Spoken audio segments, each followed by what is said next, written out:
प्रणाम देशवासियों। मेरा नाम है आदित्य वर्धन पारीक और मैं आप सभी का स्वागत करता हूं दोस्तों आपके और मेरे YouTube channel daily knowledge giver पर। दोस्तों, वीडियो शुरू करने से पहले मैं अपने चैनल के बारे में आपको कुछ बताना चाहता हूं। दोस्तों, अगर आप किसी भी एग्ज़ाम की तैयारी कर रहे हैं, चाहे वो यूपीएससी हो या फिर स्टेट पीसीएस हो, सीडीएस हो, एसएससी हो, रेलवे हो या और कोई एग्ज़ाम ही क्यों ना हो, तो दोस्तों हर एग्ज़ाम के अंदर करंट अफेयर्स का एक इम्पॉर्टेंट वेटेज रहता है। आप चाहे किसी भी एग्ज़ाम की प्रिपरेशन करें, करंट अफेयर्स एक इम्पॉर्टेंट रोल प्ले करता है दोस्तों, मुझे पता है कि स्टूडेंट्स का ज़्यादातर समय पढ़ाई के कंटेंट को इकट्ठा करने में ही निकल जाता है और इसी समस्या को देखते हुए मैं डेली वीडियोस बनाता हूं, जिसमें मैं रोज़ कुछ इम्पोर्टेंट एमसीक्यूज़ आपके सामने लेकर आता हूं दोस्तों। इन वीडियोस में मैं ना सिर्फ एमसीक्यूज़ बल्कि उन एमसीक्यूज़ का 360 डिग्री एक्सप्लेनेशन भी आपको देता हूं। दोस्तों, मैं वही चाहता हूं जो कि हर एक यूट्यूबर आपसे चाहता है। अगर आपको मेरा काम पसंद आए, मेरा कंटेंट अच्छा लगे और अगर आप इस क्लास से कुछ भी सीख के जाएं, तो कृपया करके इस चैनल को लाइक, शेयर और सब्सक्राइब करना ना भूलें दोस्तों। तो चलिए आपका ज़्यादा समय ना लेते हुए शुरू करते हैं। दोस्तों, आज तारीख है 17 अक्टूबर 2022। मेरा नाम है आदित्य वर्धन पारीक और आप मुझे इंस्टाग्राम पर फॉलो कर सकते हैं। यूट्यूब के ऊपर अभी आप इस चैनल को सब्सक्राइब कर लीजिए। चैनल का नाम है दोस्तों डेली नॉलेज गिवर और इस वीडियो का जो पीडीएफ का लिंक होगा वो मैं डिस्क्रिप्शन बॉक्स में डाल दूंगा दोस्तों, वहाँ से भी आप इसकी पीडीएफ को डाउनलोड कर सकते हैं। तो देखिए दोस्तों, क्लास शुरू करने से पहले अपन एक कोट के साथ शुरू करते हैं आज की क्लास। अगर यूपीएससी पहाड़ है तो हम भी दशरथ मांझी हैं, जब तक तोड़ेंगे नहीं तब तक छोड़ेंगे नहीं। दोस्तों, आशा करता हूँ कि ये कोट आपको अच्छा लगा होगा और बिल्कुल बात भी सही है। यूपीएससी डेफिनेटली पहाड़ है, लेकिन हमें भी दशरथ मांझी बनना है दोस्तों। आप में से जो लोग नहीं जानते हैं कि दशरथ मांझी कौन थे, मैं आपको बता देना चाहता हूँ कि दशरथ मांझी वो व्यक्ति थे जिन्होंने कि पहाड़ को काट कर उसके बीच में से रोड बना दी थी दोस्तों, और बाकायदा उन्होंने अपने हाथों से पहाड़ को काटा था। तो आप सोच सकते हैं उस व्यक्ति की क्या विल पावर रही होगी, कितनी ज़्यादा उस व्यक्ति की जो है ज़ील रही होगी दोस्तों। अगर आपको ज़्यादा जानना है दशरथ मांझी जी के बारे में तो आप नवाजुद्दीन सिद्दीकी की फिल्म को देख सकते हैं। तो चलिए अपनी क्लास आरंभ करते हैं। भगवान का नाम लेकर ओम गणेशाय नमः। मैं आशा करता हूँ कि आज का दिन आपका शुभ गुजरे। दोस्तों, सबसे पहला क्वेश्चन आपकी स्क्रीन के ऊपर, और ये क्वेश्चन दोस्तों यूपीएससी का प्रीवियस ईयर क्वेश्चन है। 2008 के अंदर ये क्वेश्चन पूछा गया था। क्वेश्चन बड़ा ही सिंपल सा है दोस्तों। Norman Ernest Borlaug, who is regarded as the father of green revolution in India, is from which country.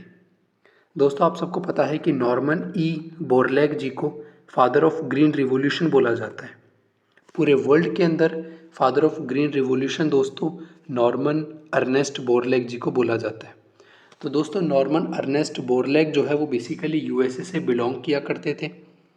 दोस्तों, यहाँ पर समझने वाला पॉइंट ये है कि पूरे वर्ल्ड के अंदर फादर ऑफ ग्रीन रिवॉल्यूशन जो है वो है नॉर्मन अर्नेस्ट बोरलैग। लेकिन जब मैं आपसे बात करता हूँ कि इंडिया के अंदर फादर ऑफ ग्रीन रिवॉल्यूशन कौन है, तो वो है दोस्तों एमएस स्वामीनाथन जी। ध्यान रखिएगा, इंडिया के अंदर एमएस स्वामीनाथन जी को फादर ऑफ ग्रीन रिवॉल्यूशन बोला जाता है और पूरे वर्ल्ड के अंदर फादर ऑफ ग्रीन रिवॉल्यूशन दोस्तों नॉर्मन ई बोरलैग जी को बोला जाता है। आप इसके एक्सप्लेनेशन पार्ट देख सकते हैं। The green revolution was an endeavour initiated by Norman Borlaug in the 1960s। दोस्तों, नॉर्मन बोरलैग जी ने 1960s के अंदर ग्रीन रिवॉल्यूशन को शुरू किया और इसी की वजह से ही इनको फादर ऑफ ग्रीन रिवॉल्यूशन बोला जाता है पूरे वर्ल्ड के अंदर। इसी के लिए ही दोस्तों इनको 1970 के अंदर नोबेल पीस प्राइज़ भी दिया गया था for his work in developing high yielding variety seeds of wheat. तो दोस्तों, नॉर्मन ई बोरलैग जी को 1970 के अंदर बेसिकली नोबेल प्राइज़ से सम्मानित किया गया था। इसलिए क्योंकि इन्होंने HIV सीड्स का निर्माण किया था दोस्तों। नोट करने वाला फैक्ट यहाँ पर यह है कि in India the green revolution was mainly led by MS Swaminathan. अब दोस्तों बहुत सारे बच्चों को पता होगा कि ग्रीन रिवॉल्यूशन क्या है और बहुत सारे बच्चों को नहीं भी पता होगा। तो यहाँ पर आप एक प्रॉपर डेफिनेशन देख पा रहे हैं ग्रीन रिवॉल्यूशन की। The green revolution in India refers to a period when Indian agriculture was converted into an industrial system. यानी दोस्तों ग्रीन रिवॉल्यूशन का मतलब होता है कि जब इंडियन एग्रीकल्चर इंडस्ट्रियल सिस्टम के अंदर कन्वर्ट हो गया था। कैसे इंडस्ट्रियल सिस्टम के अंदर कन्वर्ट हुआ था? Due to the adoption of modern methods of technologies such as use of the HIV seeds, tractors, irrigation facilities, pesticides and fertilisers. तो दोस्तों ग्रीन रिवॉल्यूशन को लॉन्च किया गया था 1967 के अंदर, और 1967 के अंदर जिसको अपन हरित क्रांति भी इंग्लिश में कहते हैं, ये हुआ कि एग्रीकल्चर सेक्टर के अंदर अपन ने दोस्तों HIV सीड्स का बेसिकली यूज़ करना शुरू कर दिया, फर्टिलाइज़र्स का यूज़ करना शुरू कर दिया, पेस्टिसाइड्स का यूज़ करना अपन ने दोस्तों शुरू कर दिया। और जब ये सारे चीज़ों का अपन ने यूज़ करना शुरू कर दिया 1967 के अंदर, तो इसी प्रोसेस को ही दोस्तों ग्रीन रिवॉल्यूशन का नाम दिया गया था। आई होप कि आपके कॉन्सेप्ट क्लियर हो चुके होंगे कि वर्ल्ड के अंदर father of green revolution Norman Ernest Borlaug है, और इंडिया के अंदर दोस्तों green revolution MS Swaminathan ji को बोला जाता है father of green revolution.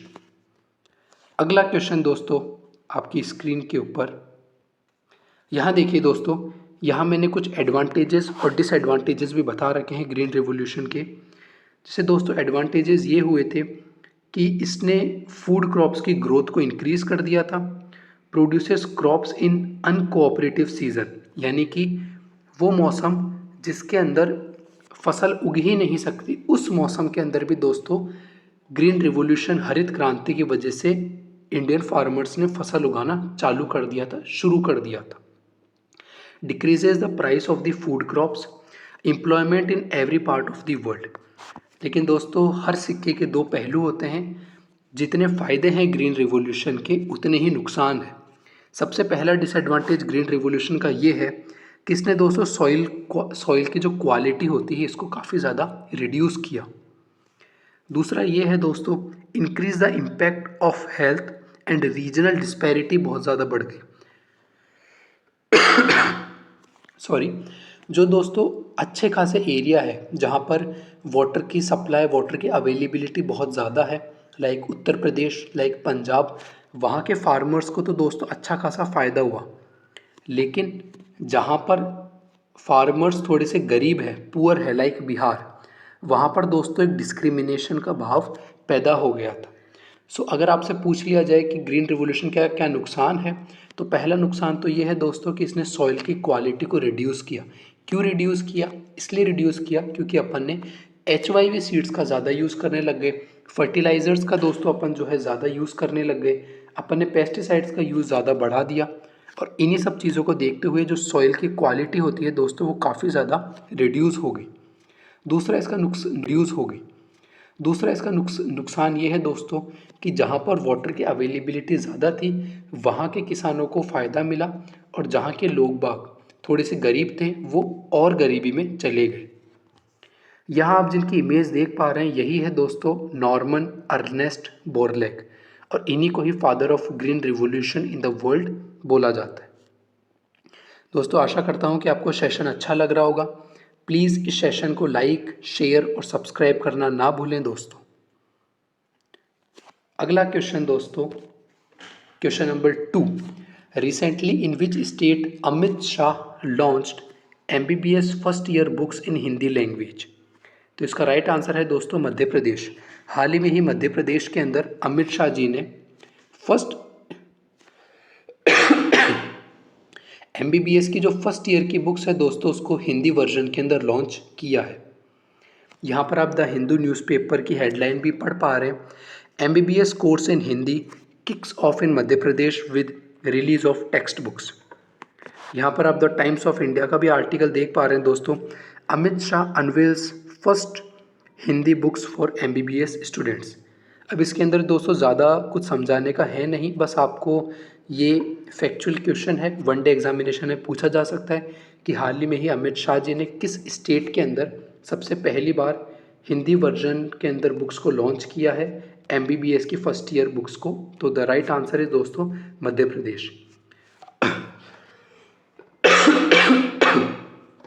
Sorry दोस्तों, खांसी बहुत ज़्यादा है। आई होप कि आप समझ रहे होंगे। आपको पता होना चाहिए कि मध्य प्रदेश के अंदर बेसिकली फर्स्ट ईयर की बुक्स को लॉन्च किया गया है हिंदी लैंग्वेज के अंदर। That's it. फिर आपको ये मालूम होना चाहिए दोस्तों कि मध्य प्रदेश के चीफ मिनिस्टर कौन है, तो वो है शिवराज सिंह चौहान जी। अगला क्वेश्चन दोस्तों, question number 3, defence expo 2022 will be held in which state.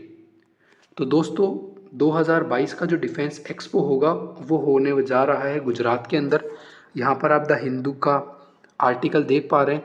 The fourth coming defence expo 2022 scheduled to be held in Gandhinagar.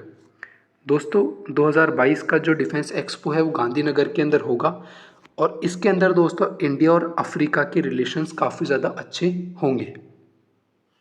आपको ध्यान होना चाहिए कि डिफेंस एक्सपो 2022 बेसिकली गुजरात के अंदर होने जा रहा है।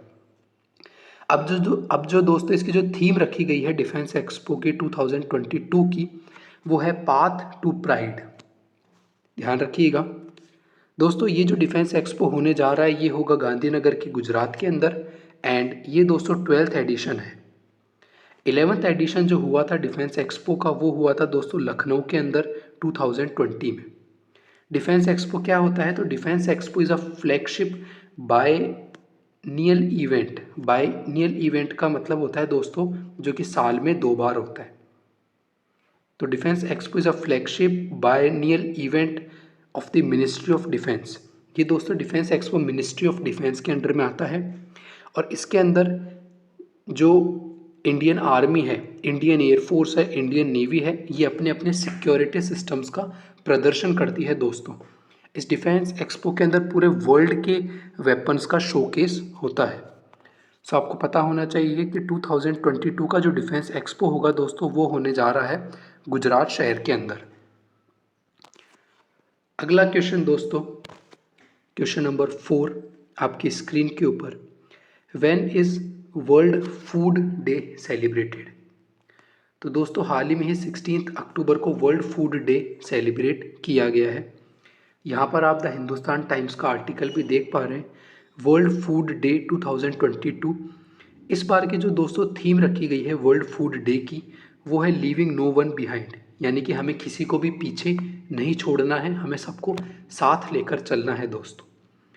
यहाँ आप इसका एक्सप्लेनेशन पार्ट देख पा रहे हैं, world food day is celebrated every year on October 16।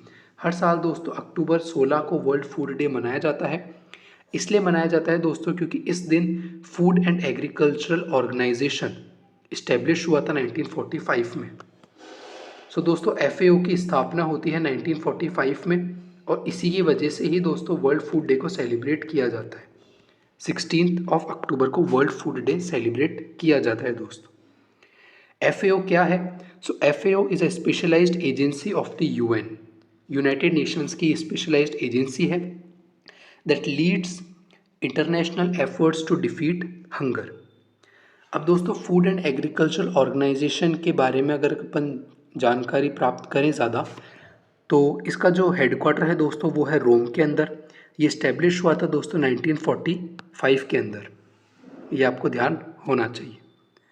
अभी तक आपने अगर सेशन को लाइक शेयर और सब्सक्राइब नहीं किया है तो प्लीज़ आप इस सेशन को जाकर लाइक शेयर और सब्सक्राइब करना ना भूलें दोस्तों।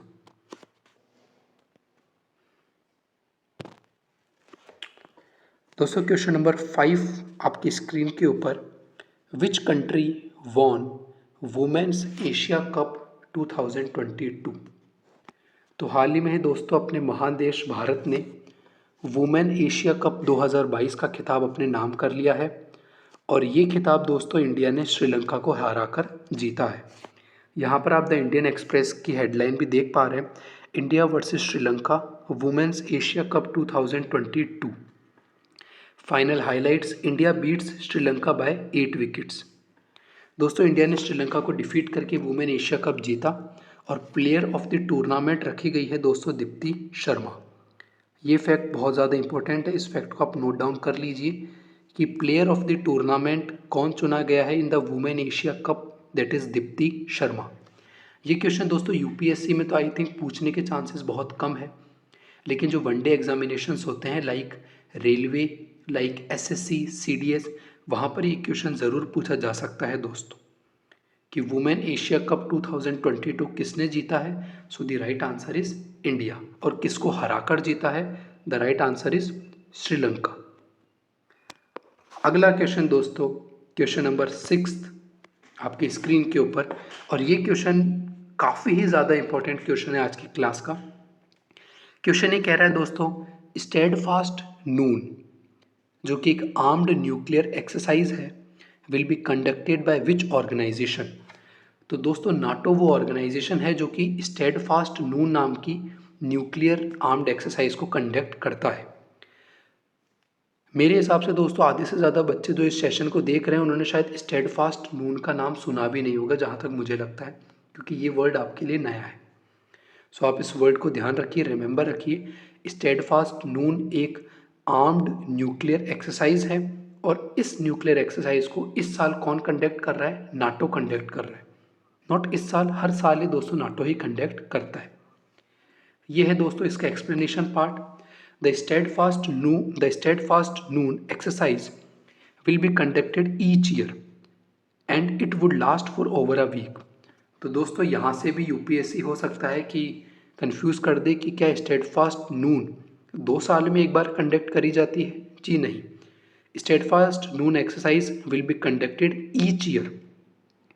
It was planned before the Russia launched a military operation in Ukraine in February 2022. It would involve the participation of fighter jets capable of carrying nuclear warheads. दोस्तों जैसे कि डिफेंस एक्सपो होता है, सेम उसी तरीके से स्टेडफास्ट नून भी exercise होती है।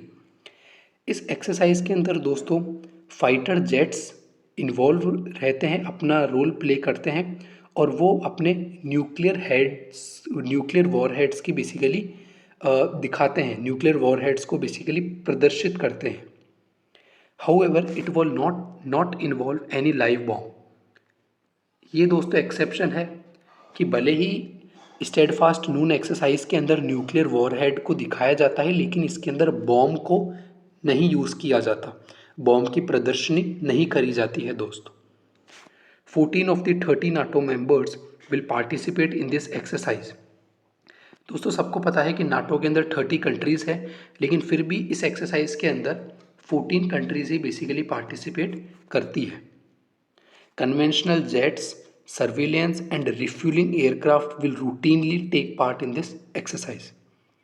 सो आई होप कि आपको समझ में आ गया होगा कि स्टेडफास्ट नून बेसिकली एक एक्सरसाइज है जो कि नाटो कंडक्ट करता है। एक फैक्ट। सेकेंड फैक्ट ध्यान रखना है कि नाटो के अंदर टोटल 30 कंट्रीज़ हैं, लेकिन इस एक्सरसाइज के अंदर सिर्फ 14 कंट्रीज ही पार्टिसिपेट करती है दोस्तों। थर्ड फैक्ट आपको ये रिमेंबर रखना है कि स्टेडफास्ट नून एक्सरसाइज के अंदर लाइव बॉम्ब का यूज़ बेसिकली नहीं किया जाता दोस्तों। दोस्तों अब कुछ अपन नाटो के बारे में भी पढ़ लेते हैं, बेसिकली नाटो क्या है। सो नाटो की फुल फॉर्म है North Atlantic Treaty Organisation, and it is a military alliance है ये, जो कि इस्टेब्लिश हुआ था दोस्तों after the Washington treaty, April 1949 के अंदर इसको बेसिकली इस्टेब्लिश किया गया था। दोस्तों आप सबको पता है कि कोल्ड वॉर का एरा चल रहा था, तो जो रशिया है या जो यूएसएसआर है उसने दोस्तों वॉर्सो पैक्ट बनाया, और वहीं जो यूएसए है उसने दोस्तों नाटो का फॉर्मेशन किया। तो नाटो दोस्तों 1949 के अंदर बना था, अप्रैल 1949 के अंदर बना था, और नाटो का जो हेडक्वार्टर है वो है ब्रसेल्स, बेल्जियम के अंदर। नाटो के अंदर दोस्तों 30 कंट्रीज़ हैं, ध्यान रखिएगा। इसके जो ओरिजिनल मेंबर्स हैं वह Belgium, Canada, Denmark, France, Iceland, Italy, Luxembourg, Netherland, Norway, Portugal, UK and United States. लेकिन आगे जाकर दोस्तों नई नई कंट्रीज़ भी बेसिकली नाटो के अंदर मर्ज होती गई, नाटो के अंदर ज्वाइन होती गई। अभी हाल ही में ही आपको पता है कि यूक्रेन ने भी ये बोला है कि मैं नाटो के अंदर ज्वाइन होऊंगा, और इसी की वजह से ही रशिया और यूक्रेन का युद्ध लगभग 7-8 महीनों से चल रहा है।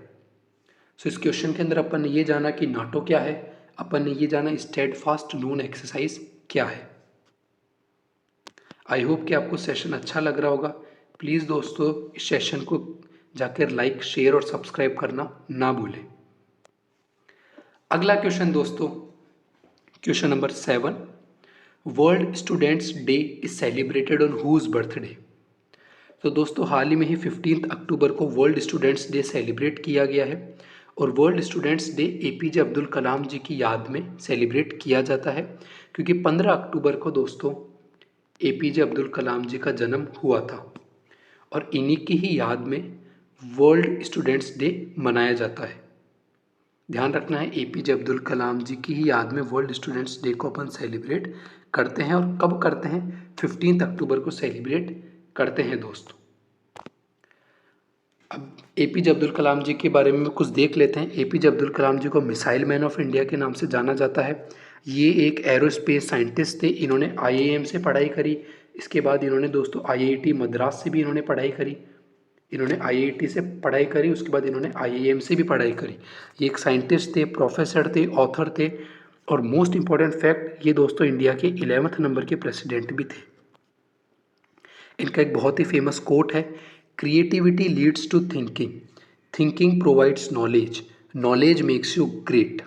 तो कहने का मतलब है कि सबसे पहले आप अपने अंदर क्रिएटिविटी डेवलप कीजिए, फिर आपके अंदर थिंकिंग आएगी, जब थिंकिंग आएगी तो नॉलेज आएगी और जब नॉलेज आएगी तो अपने आप ही आप एक ग्रेट आदमी बन जाएंगे। दोस्तों इनको भारत रत्न भी मिला था, इनको हूवर मेडल से सम्मानित किया गया है और भी इनको बहुत सारे अवार्ड दिए गए। Doctor APJ Abdul Kalam, also known as missile man of India, is a significant source of inspiration for millions of Indians. Definitely दोस्तों इस बात में तो कोई शक ही नहीं है कि एपीजे अब्दुल कलाम एक बहुत बड़ी इंस्पिरेशन है, बहुत ही बड़ी इंस्पिरेशन है दोस्तों, इनको शब्दों में नहीं कहा जा सकता। 15 अक्टूबर को दोस्तों वर्ल्ड स्टूडेंट्स डे सेलिब्रेट किया जाता है और इन्हीं की ही याद में बेसिकली सेलिब्रेट किया जाता है वर्ल्ड स्टूडेंट्स डे।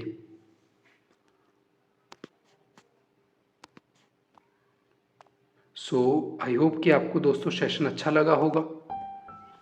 अगर आपको सेशन अच्छा लगा, अगर आपको इस वीडियो से कुछ भी सीखने को मिला दोस्तों, तो प्लीज़ आप मुझसे यूट्यूब पर कनेक्ट करिए, लाइक, शेयर और सब्सक्राइब करिए इस चैनल को। इंस्टाग्राम पर भी जाकर आप मुझसे कनेक्ट हो सकते हैं। आज के इस सेशन के अंदर अपन ने बहुत सारी नई नई चीज़ें जानी दोस्तों। अपन ने नाटो के बारे में जाना, अपन ने वर्ल्ड स्टूडेंट्स डे के बारे में जाना, अपन ने स्टेडफास्ट नून एक्सरसाइज के बारे में जाना, जो कि मोस्टली ज़्यादातर स्टूडेंट्स को नहीं पता होता।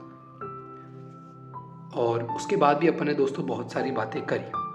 सो मैं आशा करता हूँ कि आपको आज का सेशन अच्छा लगा होगा, कंटेंट अच्छा लगा होगा। आपकी जो भी क्वायरी है दोस्तों वो मुझे कमेंट बॉक्स में आप बता दीजिए।